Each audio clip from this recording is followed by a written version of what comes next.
Olá, boa noite. O É Notícia entrevista hoje o ministro Wellington Dias, que é ministro do Desenvolvimento e Assistência Social, Família e Combate à Fome. Ministro, muito obrigado por ter aceito nosso convite aqui na Rede TV. Beatriz, boa noite, é um prazer muito grande. Queria começar falando um pouquinho sobre uma situação que está afetando o governo agora, que é o escândalo envolvendo os descontos indevidos no INSS, na aposentadoria e no que recebem aí pensionistas, também aposentados. Queria ouvi-lo, a leitura do senhor sobre esse escândalo que atinge agora o governo. Olha, é lamentável, na verdade, uma fraude de grandes proporções, ela envolve muitas pessoas também. O governo, não é, quando ali em 2023, não é, ali a gente trabalhou o que a gente chamou de reconstrução, era buscar garantir as condições de controle, de acompanhamento e também, lembra, no meu caso, o Bolsa Família, por exemplo, nós encontramos 4.100.000 benefícios fraudados, documento falso, pessoas que, em nome de pessoas que já tinham morrido, situação mesmo de hackeamento, não é, fraudando o sistema, e ali tivemos que adotar providências realmente muito sérias. Agora estamos trabalhando fortemente com o BPC e na área da Previdência, pelo que a Polícia Federal investigou, começou ali por volta de 2017, 2018, já em 2020 a Polícia Federal foi, não é, denunciada, recebeu denúncia, foi acionada e o ponto principal é uma montanha de dinheiro com pessoas que não autorizaram e agora a investigação prossegue. Em primeiro lugar, bloquear o que tiver de bens, de recurso daqueles que participaram, não é, desta fraude e ainda o compromisso do presidente Lula de garantir as condições do ressarcimento. Na verdade, ali teve falha no sistema, não é, do INSS e por conta disso, ali a necessidade de repor a cada pessoa. Está aberto agora o sistema em que cada pessoa que se sentiu prejudicada deve requerer ali a devolução do valor devido. Ele será conferido e, em seguida, feito o pagamento. Mas houve alguma demora em agir por parte do governo Lula? Porque o Ministério da Previdência foi alertado sobre isso. Bom,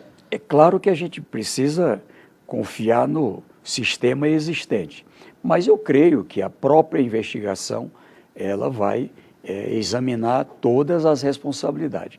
A ordem do presidente é doa quem doer, seja quem for, cometeu crime e vai pagar pelo crime.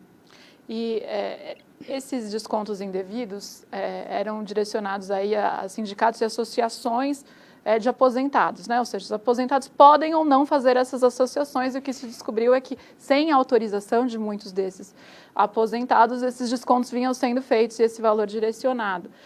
Há uma reportagem do Poder 360 que menciona que o senhor teve encontros nestes anos de governo com dirigentes de algumas dessas associações. E aí eu pergunto ao senhor, mas achando o senhor explicar o que foi tratado nessas reuniões. Eu tive e vou continuar tendo.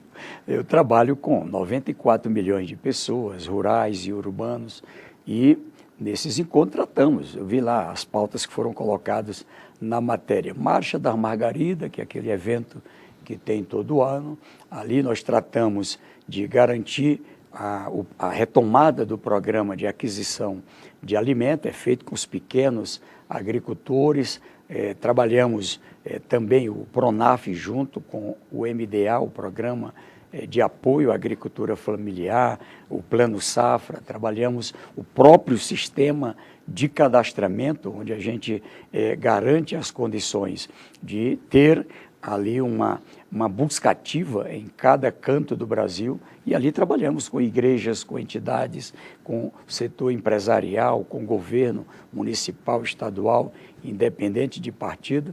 Então eu digo com toda a transparência, não é, está lá na minha agenda as pautas colocadas. Agora, sobre a parte do INSS, realmente ela era trabalhada pela equipe do INSS e, no caso, nós temos parceria em relação ao BPC. Agora, inclusive, No final do ano passado, o presidente Lula encaminhou uma lei, foi aprovada, e nós vamos ter agora uma responsabilidade maior a partir do cadastro único em relação ao BPC. Já fizemos a revisão de mais de 2 milhões de cadastrados do BPC, já detectamos cerca de 400 mil fraudes, irregularidades, pessoas que estavam recebendo indevidamente, e vamos prosseguir.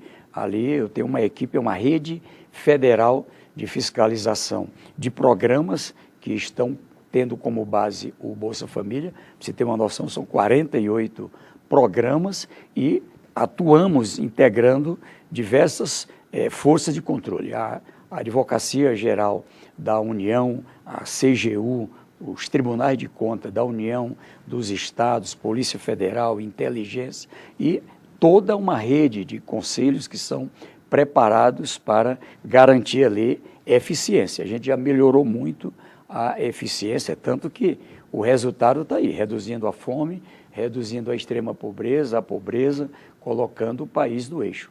O senhor mencionou a CGU, houve crítica dentro do governo com relação à CGU na condução desse caso do INSS. Que leitura que o senhor faz com relação ao trabalho da CGU? Eu digo que a CGU, ela cumpre um papel de acompanhar não só esse caso, mas inúmeros outros casos.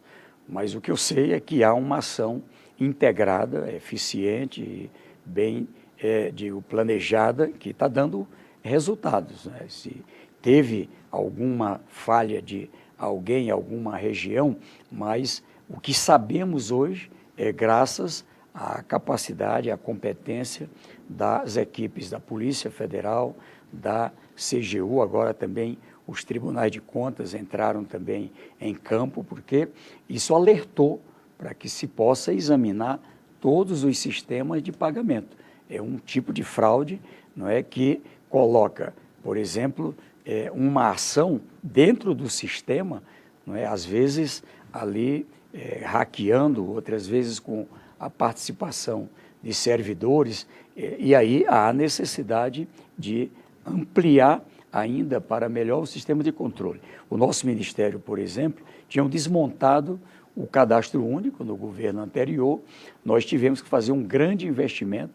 Hoje temos um moderno cadastro, a gente consegue todo mês ali cruzar dados que chega a 1,6 petabyte de informação, porque eu nem tinha escutado essa palavra, achava já megabyte, já um número bem grande. E aproveita e explica para quem estiver nos ouvindo o que é o Cadastro Único, ministro. O Cadastro Único é um cadastro social que o Brasil criou em 2010. Hoje ele é modelo para 94 países do mundo, onde as pessoas que têm alguma vulnerabilidade ali são colocadas. Desde pessoas que não têm renda, crianças abandonadas, idosos abandonados, situações de pessoas que estão dependentes químicos, imigrantes, pessoas que estão numa situação de rua, pessoas com deficiências, pessoas uma idade avançada, não tem a previdência, uma mulher que muitas vezes é violentada e aí precisa sair de casa para uma área de proteção. Então, o cadastro, ele coloca ali hoje a presença de 93 milhões de brasileiros. É claro que nem todo mundo está ali por conta da renda. Por exemplo, nós atendemos ali algo em torno de 53 milhões de brasileiros no Bolsa Família. São pessoas que têm uma renda abaixo de R$ 218 por pessoa da família, a regra, inclusive, foi publicada essa semana. Criamos uma regra de proteção com um patamar de até R$ 706.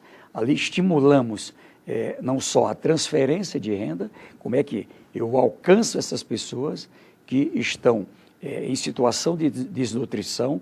A gente tem cruzamento de dados com a rede do Sistema Único de Saúde. Aquela desnutrição é um problema só de saúde ou é um problema de alimentação? E ali, a partir daí, a transferência de renda condicionada a cuidados com a saúde, condicionada à educação.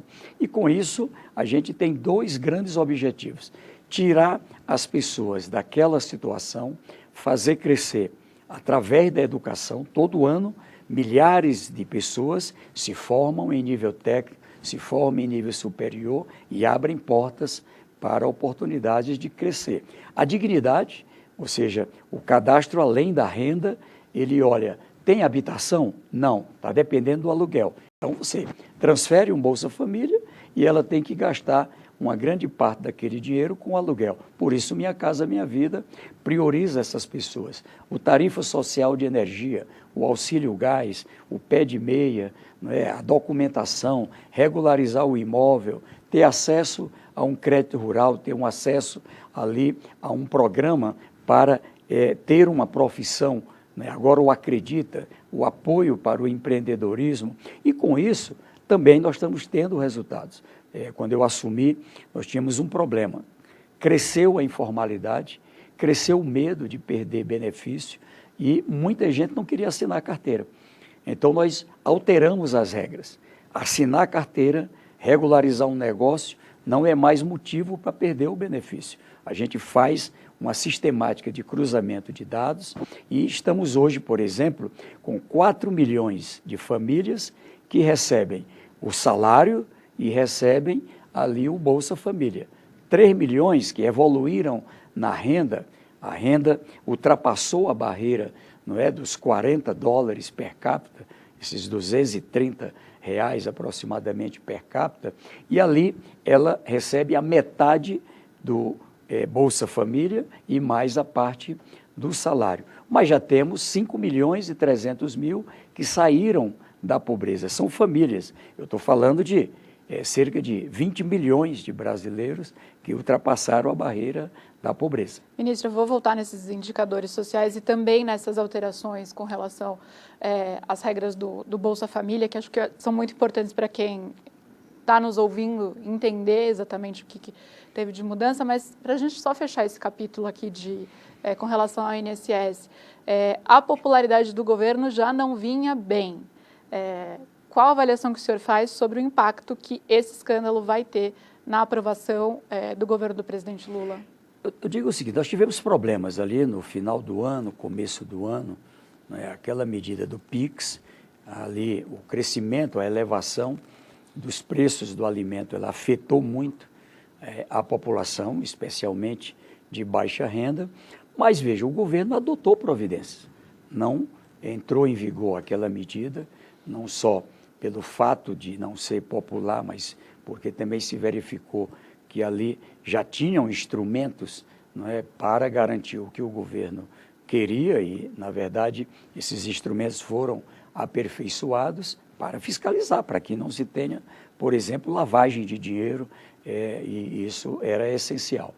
Com relação ao preço de alimento, foram adotados uma série de medidas, nós estamos agora comemorando, a inflação estabilizou, agora em queda, o preço do alimento também em queda, a própria valorização do real frente ao dólar também tem ajudado, porque grande parte dos produtos, o Brasil é o 4º maior produtor de alimentos do mundo. E como é um grande exportador, o preço do alimento interno termina sofrendo influência do preço lá fora. Subiu o preço do café lá fora, ele pesa aqui dentro. Subiu o preço do milho, de outros grãos, enfim. E com isso, a gente está tendo resultados. Tanto que agora também melhora a condição de avaliação do governo. O presidente Lula, ele tem assim, uma visão, com toda a sua experiência, o vice-presidente Geraldo Alckmin também, outro líder muito experiente, de que nós temos que olhar para frente, trabalhar para garantir. A economia está crescendo? Está crescendo. Esse ano eu acho que vai surpreender de novo, ela vai crescer acima de 3%, a gente tem uma fase positiva desde 2023, saldo positivo de emprego, já são mais de 4 milhões de empregos a mais do que 2022, né? Já são cerca de 4 milhões de novos empreendedores no Brasil, né? Também desde 2022, e, repito, com redução da fome, com redução da miséria, com redução da pobreza, crescimento da classe média. Eu digo que é esse caminho que temos que seguir. Quando a gente olha, por exemplo, sobre a liderança do presidente, é o maior líder desse país, é o maior líder, um dos maiores líderes do mundo. Tem uma relação internacional que favorece ao Brasil. Quando olha pesquisa eleitoral, por exemplo, ele ganharia hoje com 3 vezes mais do ex-presidente Bolsonaro e 4, 5 vezes mais do que outros candidatos que se apresentam. Então, eu digo assim, a avaliação que eu tenho, e é a ordem do presidente, olha, vamos trabalhar, botar o time em campo e trabalhar muito. Mas de tudo isso, o INSS atrapalha a popularidade do governo? Eu acho que é cada vez mais uma compreensão. Primeiro, não foi uma fraude gerada por este governo. Segundo, é este governo que está tendo a coragem de investigar. A pergunta que tem que fazer é, se começou em 2017, por que não teve investigação ali? Por que não se fez essas investigações de fraude no Bolsa Família, fraude no BPC, fraude no INSS? E nós estamos combatendo tudo isso, cortando na carne, doa a quem doer, causa inclusive problemas de desgaste também pelas medidas que adota. Eu digo que é um governo que tem a coragem de um lado, zelar pelo dinheiro público e, do outro lado, de fazer as condições de melhorar a vida do povo. E, ministro, algo que chama um pouco a atenção nas pesquisas de aprovação do governo é que o presidente Lula perdeu apoio entre segmentos e eleitores que, historicamente, votaram nele. E um desses segmentos é o eleitor do Nordeste. O senhor é um político do Nordeste, né, foi eleito senador pelo Piauí, foi governador do Piauí. O que o governo não está conseguindo entregar para os nordestinos? Na verdade, é assim, ali no final do ano, começo do ano, eu acompanho, eu sou senador pelo estado do Piauí, o Rafael Fonteles, que é governador do Piauí, ele é o presidente do consórcio Nordeste. E eles têm um sistema de acompanhamento integrado, os 9 estados. Houve ali, no final do ano, começo deste ano, realmente uma queda de popularidade. E por conta da subida do preço do alimento, foi o ponto principal. Ela afetou o Brasil, mas o preço do arroz, por exemplo, a gente tinha uma dependência muito grande de arroz produzido principalmente na região sul. A gente teve aquela crise no Rio Grande do Sul e ali afetou o Brasil inteiro e fortemente o Nordeste. Imagine o custo que chega sair lá do Rio Grande do Sul para chegar lá no Nordeste. Mas o presidente adotou uma medida em que toda a região onde temos condições de produzir arroz foi estimulada a produzir. Eu mesmo estive numa cidade do Piauí, Baixa Grande do Ribeiro, com um dia de campo com empresários do Matopiba, aquela região do Maranhão, Piauí, Tocantins, Bahia e do Pará, e ali estimulando a produção de arroz, ali junto com o presidente Lula, com o Ricardo Farias, que era um dos empresários e nos sediou ali, e o resultado aconteceu. Então, isso aqui afetou, tá certo? Coisa boa, isso também alterou agora, mas é a região onde o presidente tem uma aprovação muito acima, não é, do restante do país, hoje acima de 62% de aprovação, para você ter uma noção. O meu estado, ele ganhou a eleição com 77% dos votos, mantém um grau de aprovação bastante elevado e eu digo assim, o que nós temos de entrega, eu estou viajando pelo Brasil, em todo lugar nós temos. O que eram as estradas? Era buraco para todo lado, sendo recuperadas.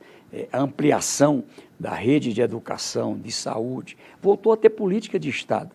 Voltou a ter política de Estado. Então, o problema foi o preço dos alimentos? Eu digo que sim, eu acompanho várias coisas influenciam. A gente tem um problema grave no Brasil, que é o desgaste de todos os líderes da política.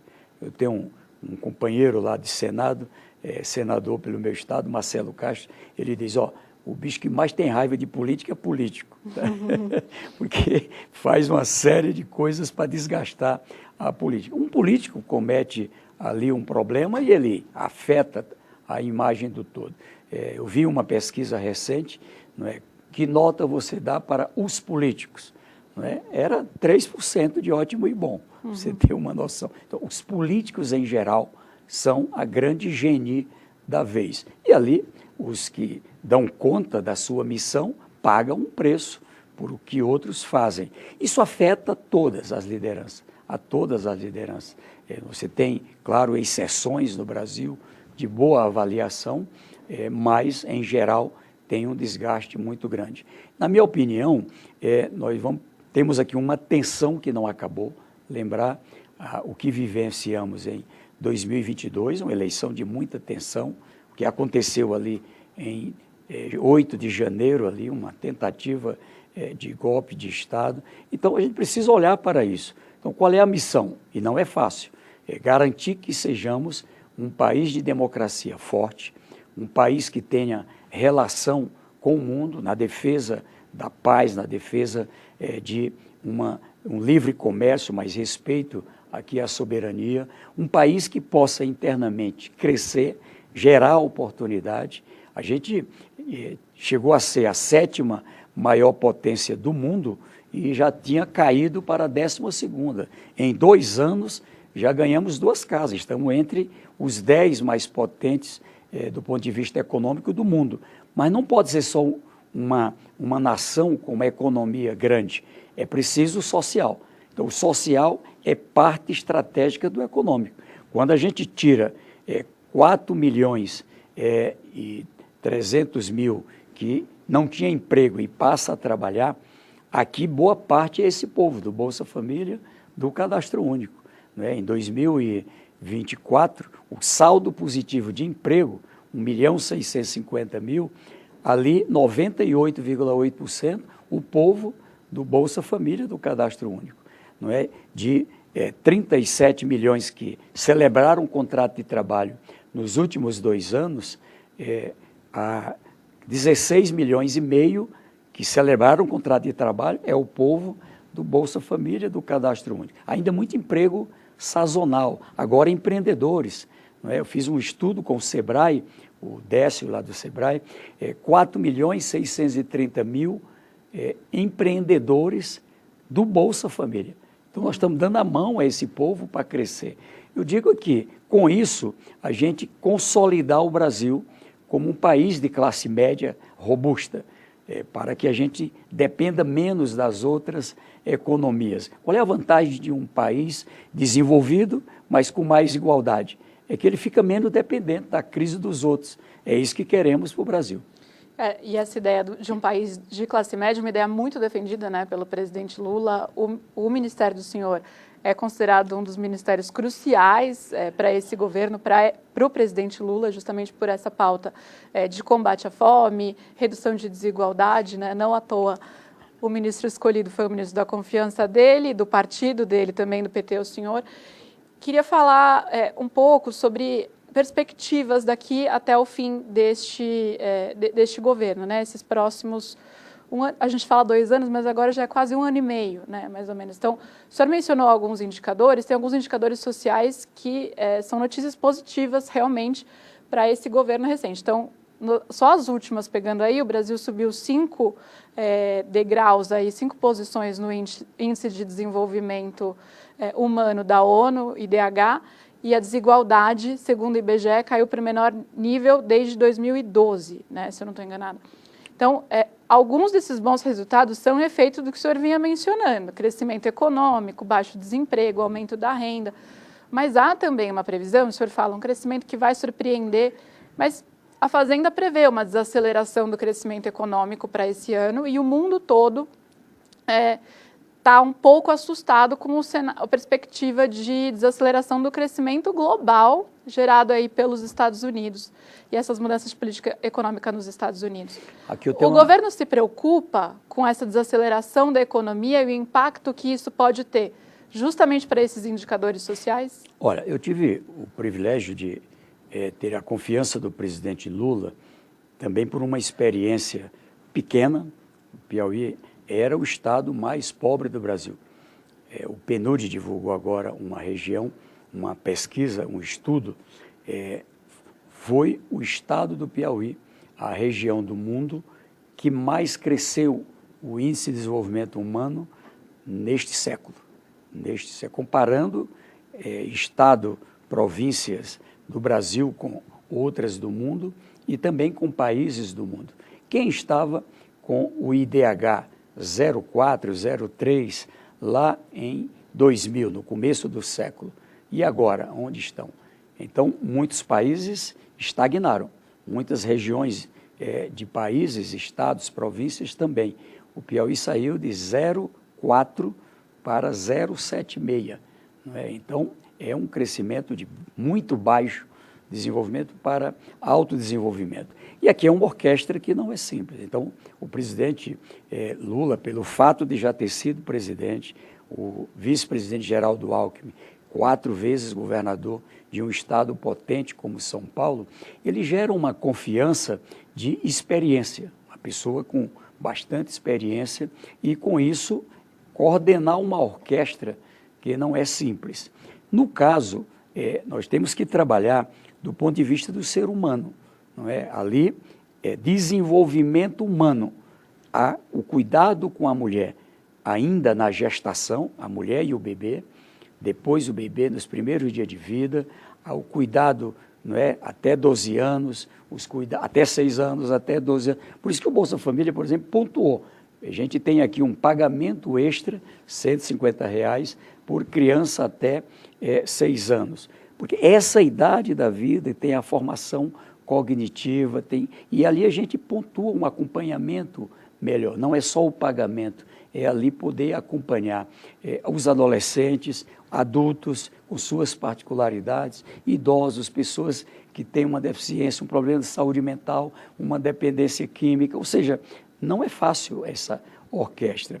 Mas garantir ali que a gente, ao mesmo tempo, com base, por exemplo, no IDH, a gente olhe o que fazer para crescer, para desenvolver na educação. E estamos crescendo. Precisa ali ter a garantia de mais escola de tempo integral, de ter a educação combinada com a creche, a educação infantil, a alfabetização na idade certa, o acesso, né, o pé de meia ajuda a evitar, a reduzir, já reduziu 32%, evasão, não é, repetência, garantir ali uma condição de cada vez mais pessoas com ensino médio. Eu aprendi com a minha mãe, não é, numa família muito pobre, ela dizia, a educação é um investimento de uma vez só. Quando alguém alcança o ensino médio, nunca mais as gerações seguintes ele vai deixar de menos que aquilo. E é verdade. Então, é esse pensamento que move o governo. Garantir que a gente tenha uma economia. E o ministro Haddad, eu digo que eu discordo dele neste ponto da meta de crescimento. Claro que ele tem bem mais informações, mas do que eu acompanho, há um fenômeno que é a grande força assim, do presidente Lula. Quando ele diz assim, quando eu coloco muito dinheiro na mão de poucos, essa concentração, ela piora a vida de muita gente.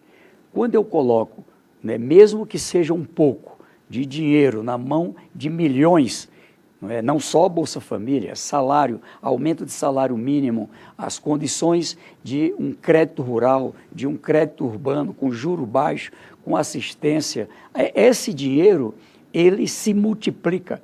Aquele dinheiro que chega lá naquela comunidade indígena, num povoado, num assentamento, numa favela, ele circula e faz a economia crescer. Você volta daqui a pouco, aquela bodega virou um mercadinho, aquela farmácia que tinha ali só 2 prateleiras, agora é uma bela estrutura. Por quê? Porque está circulando dinheiro na economia.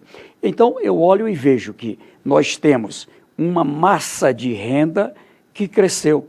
Cresceu 14% nos 2 anos passados. É claro que essa massa vai comprar em 2025 mais do que comprava lá atrás. Os mais pobres cresceram 40%. Os 5% mais pobres cresceram 40%. E não é só transferência de renda, é trabalho, é empreendedorismo. Além desses 4.630.000 empreendedores, 19 milhões são empreendedores individuais. Ganham pouco. É aquela ali do churrasquinho, aquela pessoa que está ali no delivery, enfim. E agora a gente garante a condição de apoiar com crédito. A gente liberou, nesse primeiro semestre de funcionamento do Acredita, 3 bilhões e 200 milhões e já comemoramos os primeiros 200 mil empresários do Bolsa Família do Cadastro Único. É esse caminho que eu digo, vai fazer, repito aqui, você vai pontuar, final desse ano, eu quero voltar aqui e você vai ver, o Brasil vai crescer este ano, no começo do próximo ano, quando sair o resultado, o Brasil vai crescer mais de 3% o PIB esse ano, porque tem uma base estruturada. Olha agora, são mais 27 bilhões dessa viagem do presidente só vindo da China. Ampliamos também com a própria Rússia, estamos ampliando com o mundo árabe, estamos ampliando com a África, estamos ampliando com a União Europeia, com toda essa crise do presidente Trump, nós ampliamos exportação, ampliamos negócios. Então isso aqui é uma força que garante aqui um fortalecimento da nossa economia. Então o senhor não vê motivo para se preocupar com esses indicadores sociais aí nesses Preocupação sempre vamos ter que ter muito cuidado, dedicação, mas significa que estamos no rumo certo. Estamos no rumo certo. O Brasil estava que nem rabo de cavalo, que nem diz na minha região, crescendo para baixo. Agora a gente passou a crescer para cima, tá? Garantir que tenhamos uma condição, não é, de ter um ano melhor do que o outro. Aquela estrada em que a pessoa andava era esburacada, agora não é mais. Aquela obra parada do aeroporto, agora é um aeroporto em funcionamento. E assim aquele porto, aquela pessoa que não tinha moradia, agora tem uma casa, tem um apartamento. Ali onde morava não tinha um Instituto Federal, uma universidade, e agora tem. Não tinha um hospital, e agora tem.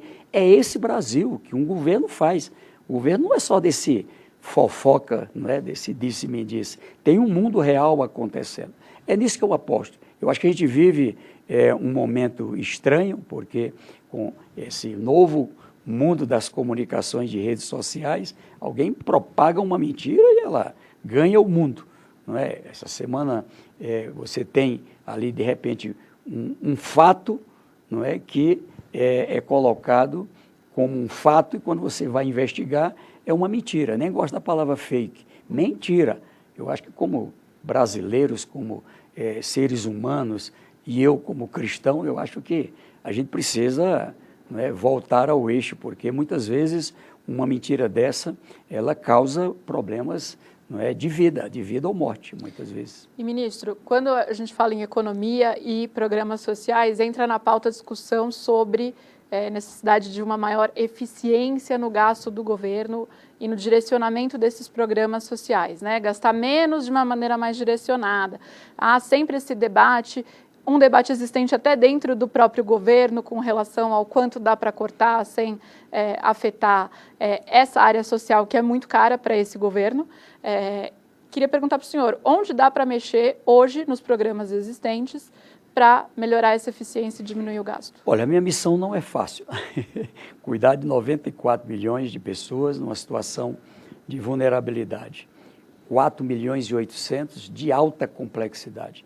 A gente trabalha com uma rede que são 12 mil unidades, 12 mil equipes espalhadas por todo o Brasil para cuidar, não é, de pessoas. Você imagina o que é cuidar de uma criança, não é, às vezes um adolescente abandonado pelo pai. Eu tive em Salto, lá em São Paulo, numa comunidade ligada à Igreja Católica, é uma verdadeira cidade em que, por exemplo, ali eles têm uma base dentro de várias cracolândias na cidade de São Paulo, e ali quando a pessoa é abordada e deseja sair da rua, passa por uma triagem, saúde, dependência química, e ali muita gente não tem para onde ir.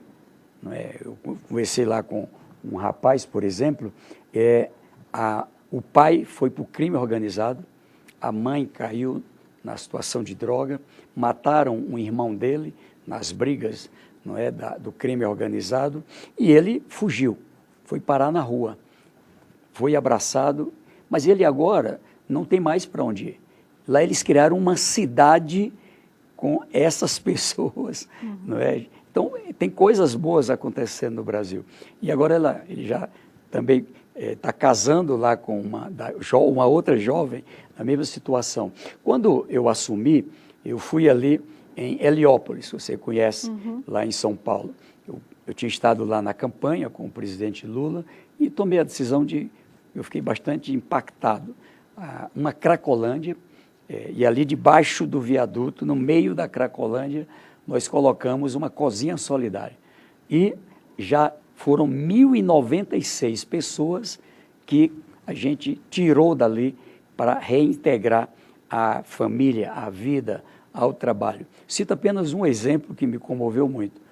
O John é um rapaz, ele tem mais ou menos 28 anos, casado, esposa, filhos, teve uma desavença conjugal, caiu no alcoolismo, depois na droga, foi parar lá na Cracolândia. Ou seja, a vida dele, da família, toda abalada. Quando a gente chegou, ele passou a frequentar ali, atrás de alimentação, aceitou, nós botamos lá uma escola de formação, lá Curitiba, em vários lugares, uma escola de qualificação, gastronomia, e veja, João se revelou um excelente cozinheiro, com uma formação com Masterchef, pessoal bem famoso ali, e o restaurante Dom resolveu contratar o João. O Dom agora é um cozinheiro-chefe do restaurante Dom, em São Paulo, não é, de muita categoria. E ele hoje é professor da nossa escola. Então, são histórias de vida como essa, que quando a gente traz, não é só a vida do Dom. Sim. Ele passou a ser ele teve uma inclusão econômica, social, ele deixou de ser um problema para ser uma solução. Então, é isso que trabalhamos todos os dias com o Sistema Único da Assistência Social, com o Sistema de Segurança Alimentar. Então, a nossa responsabilidade é maior porque funcionamos como um alicerce. Um alicerce. Se o Brasil quiser ser verdadeiramente o país dos nossos sonhos, a gente admira os outros países desenvolvidos, a gente tem que ter desenvolvimento pleno. Desenvolvimento pleno. Eu quero trabalhar, dedicar a minha vida por isso. Aqui não é só uma relação, eu poderia estar lá no Senado, mas aceitei o convite do presidente. E coloco, claro, a minha experiência, é uma orquestra, trabalhamos com muita gente, eu coordeno uma Câmara pela confiança do presidente Lula, a CAISAN, que são 24 ministérios, Arquipélago de Marajó, uma região de 17 municípios, riquíssima no Pará. E lá agora com o governo Helder Barbalho, com o Estado, com os municípios, com o setor privado, empresas, enfim, estamos trabalhando para garantir que aquela região seja desenvolvida. Estive lá agora inaugurando lá sistema de água, escolas, um conjunto de coisas que ali estão colocadas. É isso que vamos trabalhar para o Brasil inteiro e isso dá resultado. Não, é incontestável, ministro, a importância do investimento do governo na área social. Acho que isso não está em xeque sob nenhum aspecto, né? Mesmo na Faria Lima, digamos assim, se reconhece que há uma importância absurda de fazer isso, especialmente no Brasil, num país tão desigual como o Brasil e que tem tantos desafios ainda. Acho que a pergunta é, o que dá para ainda enxugar ou onde dá para melhorar a eficiência desse gasto? O que o senhor vislumbra? O que o senhor responde quando o senhor é provocado sobre isso? Concordo plenamente. Acho que esse é o desafio. Se a gente tivesse mantido o sistema anterior do Auxílio Brasil, aqui não tem a ver com disputa governo e oposição. Tecnicamente, nós teríamos hoje algo em torno de 27 milhões de benefícios sendo pago, uma grande parte com fraude, porque tinham perdido os sistemas de controle. O combate à fraude, mas também, do outro lado, a busca de pessoas que tinham direito e estavam fora, isso é que permitiu a gente alcançar esses resultados. Esses 4 milhões e 100 mil benefícios. Continuamos trabalhando esse ano. Ainda não está 100%, nós estamos próximos de 100%, mas ainda não chegamos à total eficiência. As equipes estão em campo.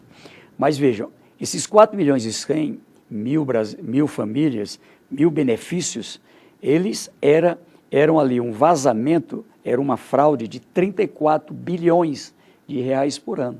O Brasil economizou isso aqui. Foi isso que permitiu, sem aumentar, era para ter ido para 210 bilhões o Bolsa Família. O primeiro ano, ele foi 175 bilhões a previsão, fechamos 24, trazendo esse tanto de gente para dentro, mas a saída dos que estavam fraudando, mas a saída dos que cresceram a renda pelo emprego, pelo empreendedorismo, nos permitiu ter uma redução até 2024 para 168 bilhões, e este ano já estamos prevendo em torno de 160 bilhões. Que vai cortar o Bolsa Família. Estamos, na verdade, tendo um ganho por eficiência. A eficiência no combate à fraude, a eficiência na superação da pobreza que está permitindo isso. Aquela pessoa que começou a trabalhar em novembro, que elevou a renda, eu tive agora no estado do Amapá, uma jovem técnica em eletricidade, casada, um filho, e não conseguia emprego. Dentro do Acredita, a gente fez uma qualificação com ela, junto com a empresa equatorial de energia, ela ali foi trabalhar.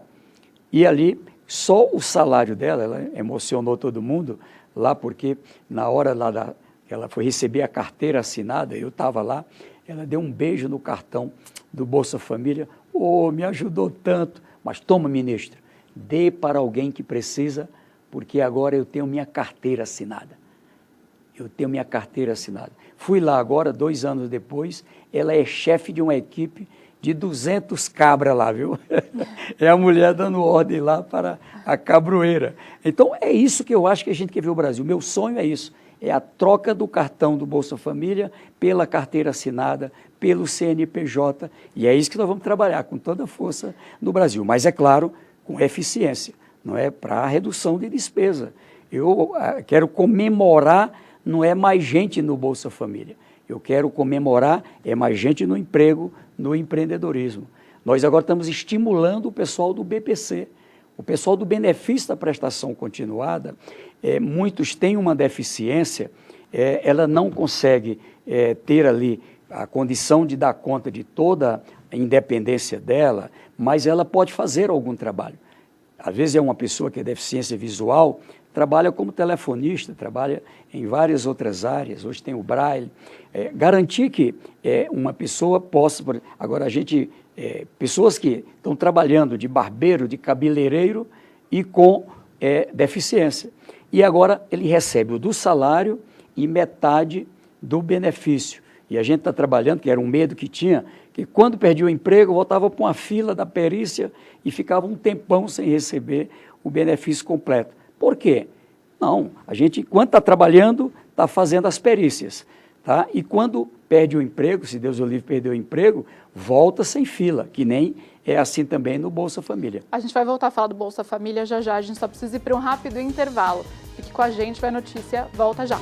Boa Notícia está de volta entrevistando o ministro Wellington Dias, do Desenvolvimento Social. Ministro, o senhor estava falando sobre Bolsa Família. Hoje, nesta quinta-feira, foi publicada uma portaria que atualiza algumas regras do Bolsa Família com relação a essa regra de transição. Explica para a gente qual foi a mudança feita e a importância dela. É uma regra de proteção. Como eu disse, tinha crescido a informalidade no Brasil e tinha crescido o medo de assinar a carteira, o medo de se regularizar. E o que fizemos? Essa mudança agora, ela completa essa regra em que a gente cria 3 níveis. Nível 1, pessoas de R$ 218 para baixo têm o direito ao Bolsa Família. Trabalhando com carteira assinada ou não, recebe 100% do benefício. Vamos pegar aqui um exemplo. Imagine uma família de 6 pessoas, pai, mãe, 4 filhos e filhas, e ali entra no Bolsa Família, porque não tem renda. Ela vai ter uma pessoa lá e consegue ganhar o salário mínimo, assina a carteira. Ela perde o Bolsa Família? Não. Por quê? Porque quando eu divido a renda líquida, está dando em torno de R$200. Ora, se com 218 ela tinha direito ao Bolsa Família, por que com R$200 ela vai perder com renda de trabalho? Ela ainda não saiu da extrema pobreza. Então ela recebe 100% do Bolsa Família e recebe aqui o do salário da carteira assinada. São 4 milhões de famílias nesta situação no nosso cadastro. E temos uma regra, vamos imaginar, outra pessoa da família também vai trabalhar. E ao trabalhar, ganha um salário também. Ali 2.400, vamos dizer, em números redondos, o valor líquido. Quando divide por 6 pessoas, dá R$400.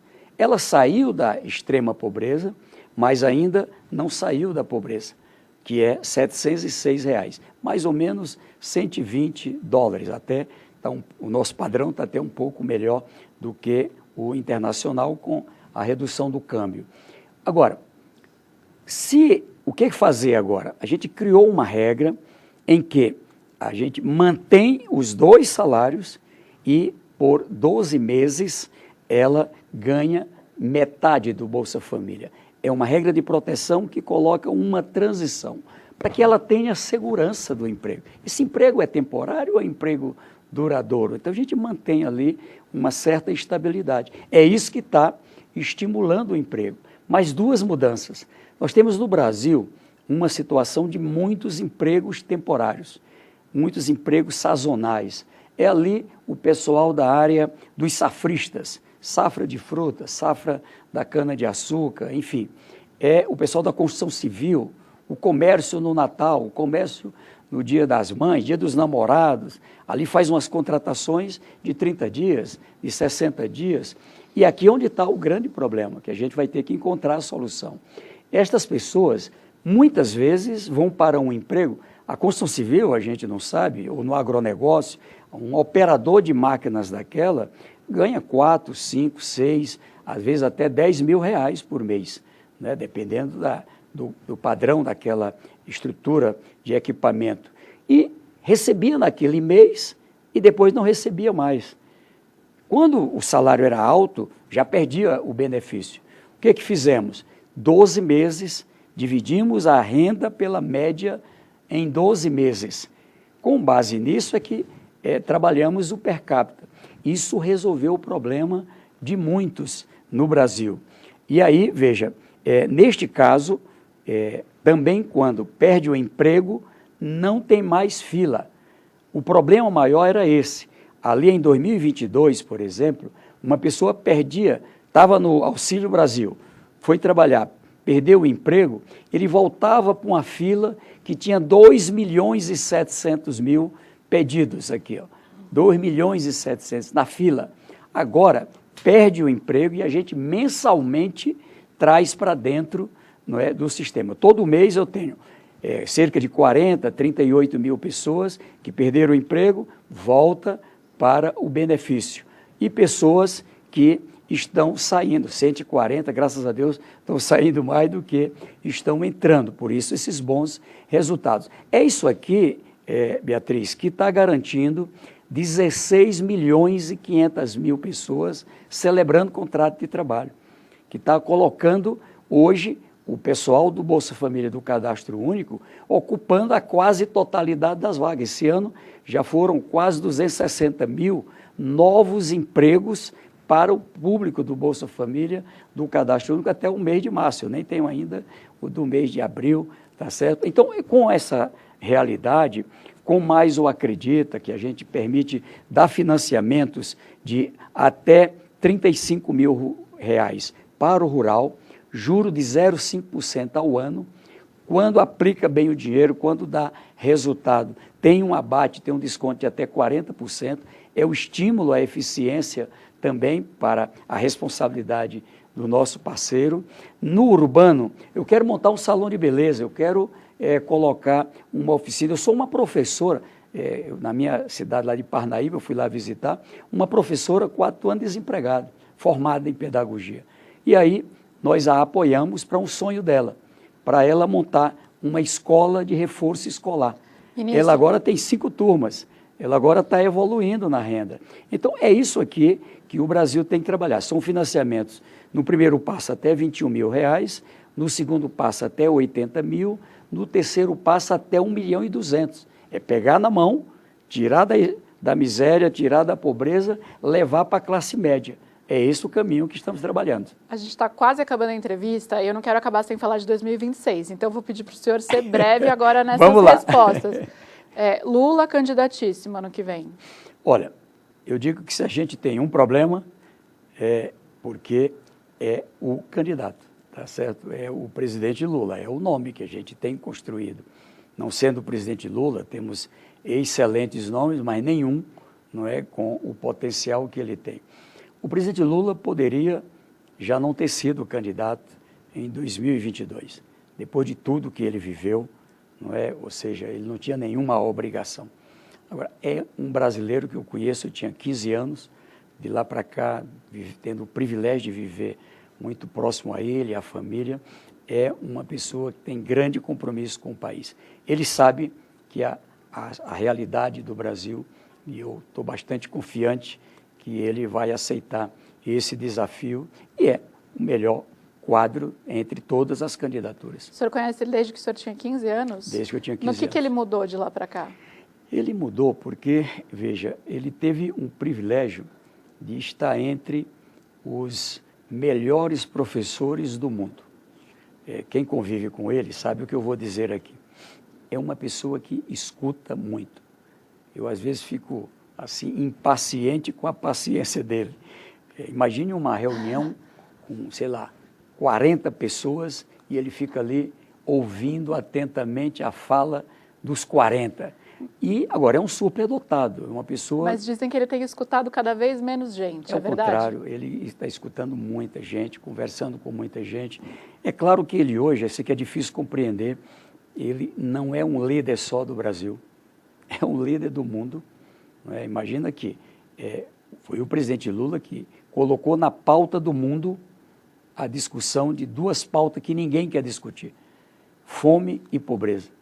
Fome é algo que nem quem passa fome quer tratar. Eu vivenciei a experiência da insegurança alimentar e era muito comum a gente chegar na casa de alguém na hora do almoço, morrendo ali de fome, e se a pessoa perguntasse: você está com fome? Você dizia: não, estou não, já comi. Se perguntasse: quer almoçar, você aceitaria. Mas aceitar que está passando fome não é fácil. A pobreza também. Eu doía muito quando eu andava em qualquer estado do Brasil e alguém: você é de onde? Sou do Piauí. A pessoa dizia na cara: Piauí, o estado mais pobre do Brasil. Hoje, se dissesse, diz: você está desinformado. Piauí já não é o mais pobre do Brasil. Então, isso aqui é o que eu quero para o Brasil. Eu quero andar pelo mundo. Você é de onde? Do Brasil, um país com desenvolvimento pleno. Agora, a primeira-dama, Janja, tem sido criticada até dentro do governo. Nessa última viagem do presidente, isso veio à tona, pelos posicionamentos dela e por blindar o presidente. Interessante. A gente fala todo dia na necessidade, não é, da igualdade entre homens e mulheres, da independência das mulheres. A nossa querida Janja é uma pessoa preparada, com formação, e me ajuda muito que ela tem formação social, trabalhou em CRAS, trabalhou na assistência social, ela tem uma formação acadêmica, uma experiência de trabalho extraordinário, e ela tem, como o presidente diz, a independência dela. Eu digo que ela tem sido uma pessoa muito importante para o presidente. O presidente ficou viúvo, né? Se apaixonou por ela, casou-se com ela, e tê-la ao lado, eu olho ali o quanto ela também cuida, ela está ali junto com ele. Muitas vezes o pessoal, porque tinha mais uma agenda e ela pediu para que não fizesse essa agenda. Ela cuida do marido. Eu gosto quando a minha mulher cuida de mim também. Ministro, muito obrigada pela entrevista. Já está marcada a volta do senhor aqui. Quero vir aqui falar do crescimento do Brasil. 26, eu vou dizer, lembra, Beatriz, que eu disse que o Brasil ia crescer acima de 3%. Olha, em 2023, eu disse que ia crescer acima de 3%, acima de 2,5%, entre 2,5% e 3%. cresceu 2,9%. Em 2024, diz que ia crescer entre 3 e 3,5%, cresceu 3,4%. Eu estou dizendo que vai crescer acima de 3%. Se vai ser 3, 3,1%, eu não sei, mas vamos crescer. Está marcada a próxima entrevista. Combinado, então, mas me ministro. chame antes. Muito obrigada pela presença hoje. Que Deus abençoe a todo o Brasil e vitórias para o Brasil. Muita esperança. Muito obrigada também a você que nos assistiu até aqui. O A Notícia volta na semana que vem. Boa noite.